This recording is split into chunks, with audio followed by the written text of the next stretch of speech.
451 বছরে পড়ল মহিষাদল রায়বাড়ির দুর্গাপুজো। রায়বাড়িতে আগে দুর্গাপুজো হতো ঘটে। 1974 সালে সেই রীতি ভাঙেন ধীরেন্দ্রনাথ রায়। রায়বাড়ির বর্তমান পুজোকর্তা দেবদুলাল রায়ের দাদু ছিলেন ধীরেন্দ্রনাথ রায়।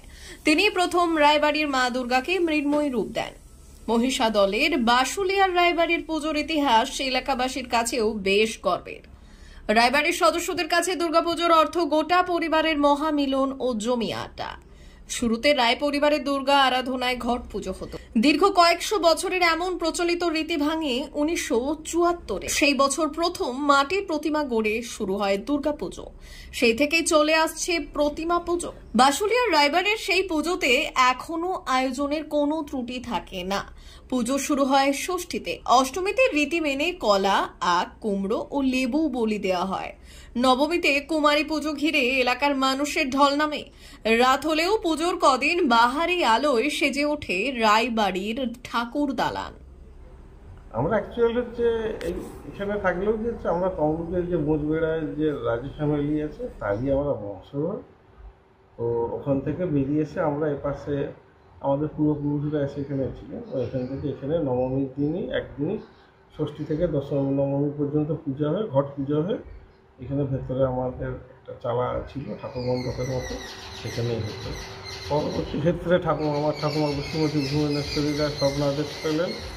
পাওয়ার পরে যে সারা বছর একটা নোংরা জায়গা মানে কি জঙ্গলে পুজো যখন হয় তখনই পরিষ্কার করছিল। তারপরে তো সেই হতো স্বপ্নাদেশ পেলে যে পরিষ্কার একটা, সেই নিয়ে আমাদের এই 1982 সালে দাদুভাইয়ের উদ্যোগে মন্দিরটা, দাদুভাই শ্রী ধীরেন্দ্রনাথ রায় উদ্যোগে এই মন্দিরটা তৈরি হয় এবং 83 সালেই প্রতিষ্ঠা হয়ে যায়। 1 বছরের ভিতরে পুরো মন্দিরটা কমপ্লিট হয়ে যায়।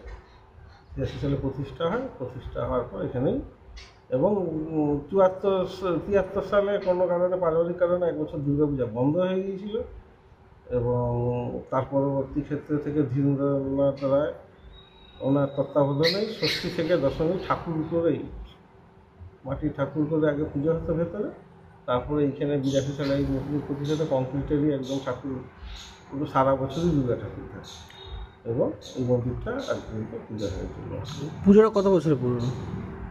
ভেতরের থেকে ধরলে হচ্ছে আপনার 451। আমাদের পূর্বপুরুষরা তো আগে করে ওই নবমী পুজোই 451 বছরে।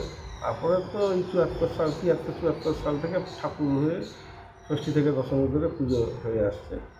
ওখান পর্যন্ত এই পর্যন্ত হিসাব করলে 451 বছরের হয়েছিল। পুজোর বিশেষত্ব কী রয়েছে?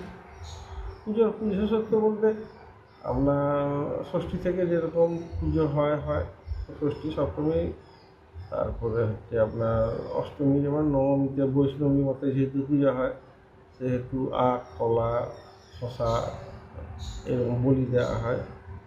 কুমারী পূজা হয় নবমীর দিন এবং ওই নবমীর দিনে অন্নকূটের ব্যবস্থা থাকে। যে যেমন আছে তাদেরকে সবাইকে প্রসাদ দেয়। আপনার নাম?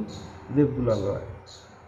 অমর অটোমোবাইলস ইয়ামাহা মোটরবাইক কোম্পানির অথরাইজড ডিলার, বেলদা, পশ্চিম মেদিনীপুর।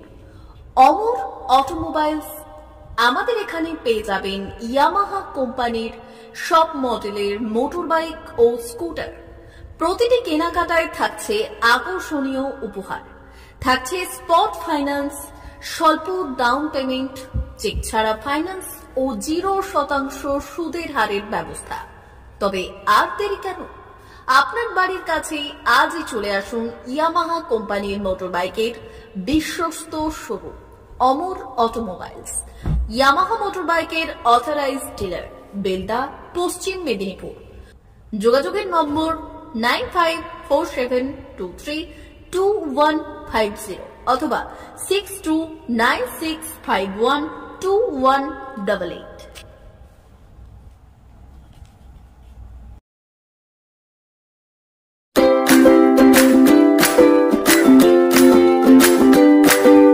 নমস্কার, অমর অটোমোবাইলসে সবাইকে স্বাগত জানাচ্ছি।